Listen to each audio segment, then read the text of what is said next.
Hey, whew, I was tired today, y'all. I went to bed early in my new home, and I woke up and was watching this. I just shared it. What would you do? I'm in tears. I had to make a little video. Uh, you know, like, quick story. Always got a story. One time I was at Children's Hospital with my grandson. I'll never forget this. And I was in the hospital. He was born with a myxoma tumor on the side of his nose. And he had to have surgery when he was like maybe 9 months old or whatever. And I didn't get paid that week. I had to get paid the next Friday. Working at Costco 20 years. Working.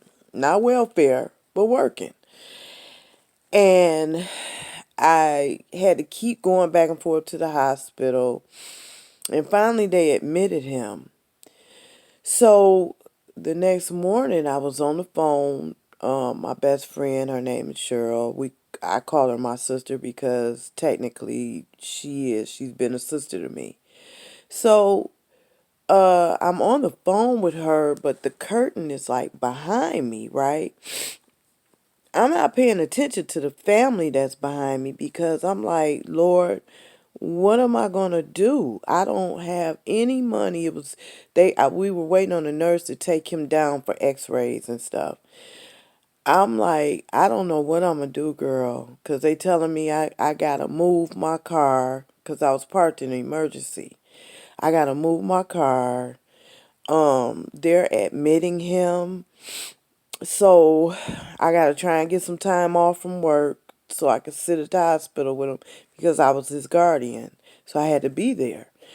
He's a baby. So I didn't know what to do, right?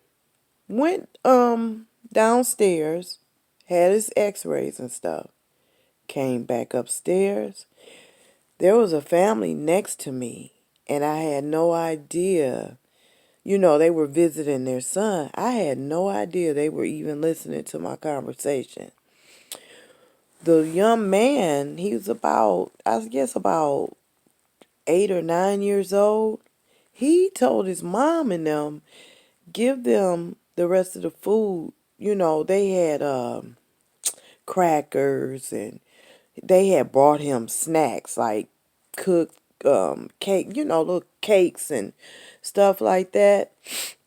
I gave the stuff to my grandbaby 9 months old, they eating a little cake or whatever, some cookies. Um, they called a social worker and told the social worker that I needed help. And she gave me some parking passes so I could park, because you had to pay for parking every day. She gave me a free parking pass that I could use while he stayed in the hospital. And they were leaving, but they still had food, right? You know what I'm saying? Because he wasn't leaving till after 12. So he told his mom to call and ordered lunch and dinner and told the nurse when the food came to give it to me. Then on the tray from his tray they had a little cup where you had the condiments, the ketchup, mustard, and all that stuff. They filled it up with change. So if I wanted to go to the vending machine and grab a coffee or something, I could. I cried. You hear me? I cried. So I kept saying, "Well, who are you? I get paid next week. I'll pay you back. I'll send it to you. I'll bring it to you. I'll pay you back." They said, "You know what? Don't worry about it. Just pay it forward." So they moved us from where we were after his surgery, and they moved us to the other end of the hallway. So there was an African family that had came in, and her son was playing football and had a heart attack on the field, right? He only like 15, 16 years old, big boy. I think he's like 15 years old. And she was in there, and I didn't know if she was hungry or not, but God kept telling me my kids had cooked, right? My oldest daughter and them, thank God, I love my kids. They had barbecue. My daughter Diamond had fixed I think it was barbecue ribs or pork chops, mashed potatoes and string beans, potatoes, cornbread. I mean, she hooked this plate up, right, for me. I didn't know they were gonna discharge us, right? So God said, give them that plate. She needs that plate.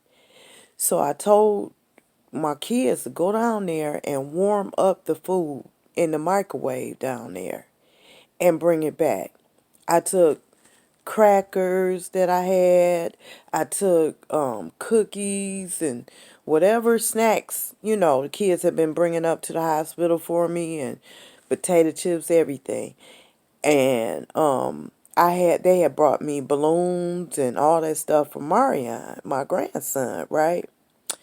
I took all that stuff, even the balloons, and took it next door and gave it to the lady, and she was in tears. And I just said, pay it forward. Just look out for somebody else. You know what I'm saying? We hugged, and she just kept telling me thank you. And the young man, he was sitting up, and I told him to take care of himself and take it easy. And he even kept saying thank you for giving this stuff to my mom.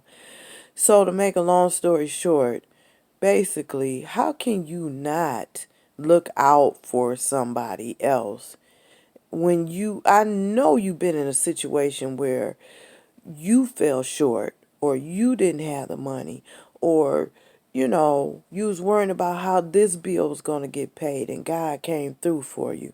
How can you not look out for somebody else? You know what I'm saying? It's so many good people, and we can be good too if we just make our minds up to do it, and just tell everybody to pay it forward. Just pay it forward. That's all you got to do. Pay it forward. All right, I'm going to quit crying and quit talking, and good night, y'all. All right.